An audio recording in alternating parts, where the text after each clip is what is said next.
প্রতিপক্ষরা জমি জায়গার বিরোধকে কেন্দ্র করে গত মঙ্গলবার সকাল 11টার দিকে জীবননগর উপজেলার আন্নালবাড়ি ইউনিয়নের নিশ্চিন্তপুর গ্রামে 750টি কলা গাছ এভাবেই কেটে সাবার করে দেয়, যাতে কলা গাছগুলো সব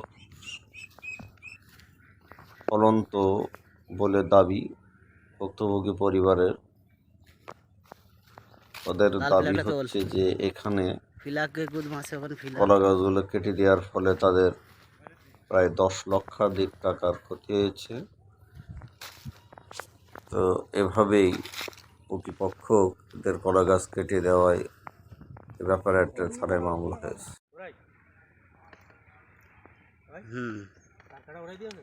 হ্যাঁ, লাল ফ্ল্যাগ দিয়েছে। দখল সত্ত্বে তো আপনার বুঝতে হবে।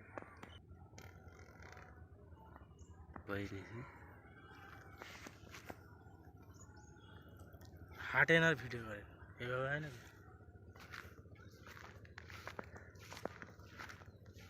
এই আমার সেই পুকুর ছিল এটা, এদিক থেকে পর্যন্ত আর এটার উপরে